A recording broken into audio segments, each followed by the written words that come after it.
जैसा कि आपको पता है, सर्वविदित है कि चुनाव की घोषणा हो चुकी है। सभी पार्टियों से दावेदारों की सूचियां भी लगभग तय हो चुकी हैं। ऐसे में बसपा से संभावित प्रत्याशी के रूप में अभी हमारे फ्रेम में आपको दिख रहे होंगे उबैदुल्ला खां, जिन्हें बहुचर्चित नाम से पहचाना जाता है नवाब राशिद खां के नाम से। बसपा किन मजबूतियों के साथ चुनाव लड़ेगी, किन पैतरों के साथ चुनाव लड़ेगी, चूँकि बसपा एक निर्णायक भूमिका भी निभाएगी इस चुनाव में। तो बातचीत करने के लिए हमारे बीच में शामिल हैं नवाब राशिद खां जी। सवाल करेंगे और पूछेंगे कुछ तंज और तरीके से कि आखिरकार चुनाव की रणनीतियाँ क्या होंगी। नवाब साहब, हमारे चैनल में आपका स्वागत है। शुक्रिया। क्या लगता है आपको कि किन आधारों पर चुनाव की भूमिका रहेगी बसपा की? देखिए, चुनाव मैं तो सिर्फ विकास के नाम पे लड़ूंगा, लेकिन मैं लड़ाई में हूँ नहीं, मैं जीत रहा हूँ चुनाव। लड़ाई तो जब होती है कि मैं 1000 या 2000 वोट से हार जीत हो। ये चुनाव मैं 10,000 वोट से जीत रहा हूँ। मुझे सबका साथ मिल रहा है। ख़ास तौर से जो समीकरण पे आई है तो दलित और मुस्लिम 70,000 वोट है, दोनों मिला के 1,40,000 तकरीबन वो कुल वोट है।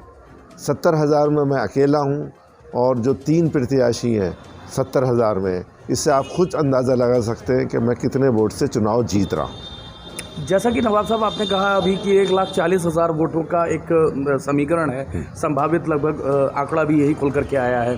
एक मोटा लबोलबाबी जो वोटर है वो 38,000 वोट मुस्लिम है। गलत। चूँकि आपका चेहरा जी सामने है और मुस्लिम वोटों पर एक आपके द्वारा अपील भी दी गई कि कांग्रेस और भाजपा ने हमेशा यूज़ किया है इस प्रदेश में। हाँ। तो आपकी भूमिका इन वोटों पर क्या रही? एक तो आपने कहा 38,000 वोट है, ये 37,500 वोट जब हरीश रावत जी लड़े थे तब था। आज 45,000 प्लस वोट मुस्लिम है और 20 से 25,000 वोट पार्टी का है। तो ये दोनों वोट मिला के मैंने 70,000 बोले थे। मैं चुनाव जीत रहा हूँ 10,000 वोट से। अगर मैं जीता, जिसकी मुझे पूरी उम्मीद है, तो मैं किछा में विकास की गंगा बहाऊँगा। जो यहाँ सिटकुल नहीं बना, यहाँ कोई गर्ल्स डिग्री कॉलेज नहीं है किछा में, क्योंकि 12th क्लास तक GGIC तो है, लेकिन 12th क्लास के बाद लड़कियाँ कोएड में जाती हैं तो उन्हें पढ़ने में प्रॉब्लम होती है। तो सबसे पहले गर्ल्स डिग्री कॉलेज और सिटकुल जो बड़ा इम्पोर्टेंट है। सितारगंज में सिटकुल बन चुका है, रुद्रपुर में तो आपको मालूम ही है, लेकिन किछा में नहीं है। मुझे विकास करना है किछा का। एक अपील बहुत चर्चाओं में है आपकी, आपके माध्यम से एक अपील की गई थी मुसलमानों से जी। उस अपील के विषय में क्या कहना चाहिए? देखिए, मैंने अपने लोगों को सचेत किया है। कांग्रेस ठग रही थी मुसलमानों को पिछले 75 साल से, और वो मैंने क्लियर किया। जो मेरे भाई हैं वो ठग में ना आए, सचेत हो जाएं, उनको सचेत किया है कांग्रेस से भी और इस तिलकराज बेहड़ जी से भी। क्यों? तिलकराज बेहड़ जी 2002 तक बीजेपी से विधायक थे, ये आपको भी शायद मालूम होगा। विधायक का उनका टिकट कटा, उन्होंने कांग्रेस का टिकट ले लिया। ये वही विधायक जी हैं, वही तिलकराज बेहड़ हैं जिस वक्त बीजेपी में थे। तो उन्होंने कहा था कि मैं बाबरी मस्जिद से ईंटें लेके आया हूँ और जो मैंने अपनी लैट्रीन में लगाई हैं। आज अगर आप उनका कभी इंटरव्यू लें तो मेरा नाम लेके पूछिएगा, आज मुसलमानों पे वो इलेक्शन लड़ने रुद्रपुर से किछा आए, क्या उन्होंने वो ईंटें निकाल ली जो उन्होंने लैट्रीन में लगाई थी? इतना मेरा सवाल हर पत्रकार से है, जो भी मेरा इंटरव्यू लेता मेरी तरफ से उनसे ये पूछ लीजिए। नवाब साहब, एक छोटा सा सवाल और अंतिम मैं चाहूँगा। बसपा ने अभी तक आपका नाम लिस्ट में शामिल नहीं किया है। ऐसे में आप कैसे मान रहे हैं कि बसपा का टिकट आप ही को होगा, पार्टी किसी और को नहीं होता है? बिल्कुल सही, बहुत अच्छा सवाल। देखिए, कांग्रेस से कितने लोग टिकट मांग रहे हैं? संभावित एक दहाई की आंकड़ा है। बीजेपी से कितने मांग रहे हैं? 5 लोग से 5 लोग। BSP से कौन मांग रहा है? दूसरा आदमी मेरे अलावा।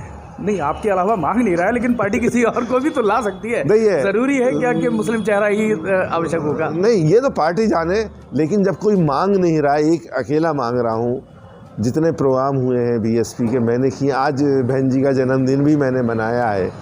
तो जब कोई है ही नहीं मांगने वाला दूसरा, तो बीएसपी ने मेरा मांग क्यों नहीं रहा है कि बीएसपी ने टिकट मेरा फाइनल कर दिया। वो तो फॉर्मेलिटीज़ हैं, औपचारिक है, घोषणा अभी किसी पार्टी ने नहीं की है, बीएसपी ने नहीं की, किसी ने भी नहीं की है। वो आपको मालूम है टाइम पे 2-4 दिन में 20 तक सारे टिकट घोषित हो जाएंगे, क्योंकि 21 से शायद नॉमिनेशन शुरू है।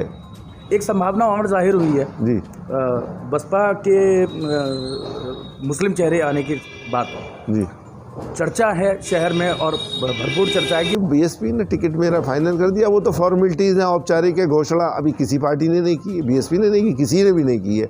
वो आपको मालूम है टाइम पे 2-4 दिन में 20 तक सारे टिकट घोषित हो जाएंगे, क्योंकि 21 से शायद नॉमिनेशन शुरू है। एक संभावना और जाहिर हुई है जी, बसपा के मुस्लिम चेहरे आने के बाद जी, चर्चा है शहर में और भरपूर चर्चा है कि सपा भी एक मुस्लिम चेहरा मैदान में उतार सकती है। देखिए, ऐसी स्थिति में जो समीकरण आपने जोड़े हैं उन पर क्या प्रभाव पड़ेगा? कोई प्रभाव नहीं पड़ेगा। 500, 200, 500 वोट सपा को मिल सकते हैं अगर मुस्लिम कोई खड़ा करेगा। क्यों? उसकी वजह है एंड टाइम पे आने का मतलब क्या है? मुसलमान वोट बांटना। मैं 5 महीने से चुनाव मैदान में हूँ। जब बहेड़ जी का आता पता नहीं था, राजेश शुक्ला जी का था पता नहीं था, तब से मैं आम आदमी पार्टी वाले कुछ काम कर रहे थे, लेकिन मैं तो 5 महीने से 24 घंटे मैदान में हूँ। 1 महीने पहले अगर कोई चुनाव में उतर रहा है तो उसका मकसद क्या है? पैसे लेके बैठने का किसी से, और मैं पैसे देने वाला हूँ नहीं। मुझे अपने वोटों पर पूरा भरोसा है, इंशाल्लाह मैं चुनाव जीतूँगा। और मैं आपको आज शायद कोई नहीं बताएगा कितने वोट मैं जीत रहा हूँ, 10,000 वोट से इंशाल्लाह। धन्यवाद।